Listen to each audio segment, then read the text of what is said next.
एकदम साध्या, सोप्या आणि कमीत कमी साहित्यात एकदम खुसखुशीत पनीर पराठा। सकाळी नाश्त्याला असो किंवा एखाद्या दिवशी स्वयंपाकाचा जरी कंटाळा आला असेल तसा हा पनीर पराठा करून खाल्ला तरी अगदी पोटभरीचं काम होतं।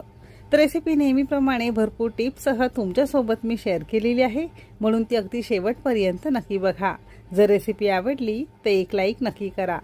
जर आपल्या रेसिपीज तुम्हाला बघायला आवडत असेल तर कुकिंग तिकीट मराठी चॅनेलला सबस्क्राइब करून बाजूची बेल घंटा नक्की क्लिक करा। आणि आपल्या कुकिंग तिकीट मराठीचे ऑर्गॅनिक मसाले ऑर्डर करण्यासाठी डिस्क्रिप्शन मध्ये व्हॉट्सअप नंबर दिलेला आहे, नक्की मेसेज करा।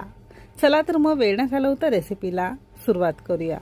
खुसखुशीत पनीर पराठा बनवण्यासाठी सगळ्यात पहिल्यांदा एका मोठ्या वाडग्यामध्ये किंवा परातीमध्ये 2 कप आणि वजनी म्हणाल तर साधारणतः 300 ग्राम प्रमाणात गव्हाचं पीठ घेतलेलं आहे। तुम्ही मल्टीग्रेन आटा घेतला तरी सुद्धा चालू शकेल। पाव चमचा आपल्याला इथे मीठ घालायचं आहे। मीठ तुम्ही तुमच्या चवीनुसार कमी अधिक करू शकता। सोबतच 2 चमचा आपल्याला इथे कच्चं तेल घालायचं आहे। तेलाऐवजी तुम्ही ते साजूक तूप चमचाभर वापरलं तरी सुद्धा चालू शकेल। 1-2 मिनिटं पिठामध्ये ही सगळी जिन्नस छान आपल्याला सोडून घ्यायची आहे। 2 कप गव्हाचं पीठ असेल तर त्याला बरोबर 1 कप साधं पाणी घेतलेलं आहे। लागेल तसं थोडं थोडं पाणी घालून जसं आपण कणकेचा गोळा चपातीसाठी मळतो अगदी तसंच पीठ आपल्याला मळून घ्यायचं आहे। गहू पिठाऐवजी तुम्ही जरी मल्टीग्रेन आटा घेताय तरी सुद्धा सेम पद्धत आहे। लागेल तसं थोडं थोडंच पाणी घालून असा हा आपल्याला सेमी घट्ट गोळा मळून घ्यायचा आहे। जसं आपण पोळी चपातीसाठी मळतो अगदी तसाच। खूप जास्त घट्ट नको किंवा खूप जास्त सैलसर नको। सगळ्या शेवटी चमचाभर तेल घालायचं आहे आणि पुन्हा आपण 1 मिनिटभर चांगलं चोळून ह्या पिठाला मळून घेतलेला आहे। असा हा पिठाचा गोळा आपला चांगला मळून तयार झालेला आहे।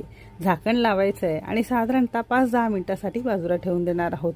तुमच्याकडे जास्त वेळ असेल तर जास्त वेळ ठेवलं तरी सुद्धा चालू शकेल। आता पीठ भिजेपर्यंत एक चटपटीत पनीर स्टफिंग कसं बनवायचं ते बघणार आहोत। कमीत कमी साहित्यामध्ये आणि अगदी झटपट स्टफिंग तुम्हाला तयार करता येईल। तर त्यासाठी 200 ग्राम आपण इथे मलाई पनीर घेतलंय। डेअरी मधलं किंवा कोणतंही पनीर तुम्ही इथे घेऊ शकता। 200 ग्राम पनीर पासून साधारणतः 4 ते 5 मध्यम आकाराचे छान गुबगुबीत तुमचे पनीर पराठे तयार होतात। सिंपली पनीर घेतल्यानंतर मोठ्या किसणीवर आपल्याला किसून घ्यायचंय। जमत असेल तर हाताने थोडं बारीक कुस्करून घेतलं तरी सुद्धा चालू शकेल। संपूर्ण 200 ग्राम आपण इथे पनीर किसून घेतलेलं आहे। यामध्ये अर्धा चमचा आपण इथे काश्मीरी मिरची पूड घालणार आहोत, जी अजिबात तिखट नसते, मात्र पनीरला छान रंग येतो। सोबतच इथे आपण अर्धा चमचा धने जिरे पूड घेतलेली आहे।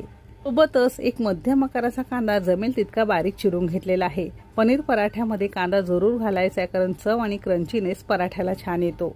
सोबतच अर्धा कप आपण इथे बारीक चिरलेली कोथिंबीर घेतलेली आहे। कोथिंबीरऐवजी तुम्ही बारीक चिरलेला पालक जरी वापरला तरी सुद्धा आणखीन जास्त हे पौष्टिक होईल। अर्धा चमचा किंवा चवीपुरतं मीठ घालून ही सगळी जिन्नस हाताने आपण छान एकजीव करून घेणार आहोत।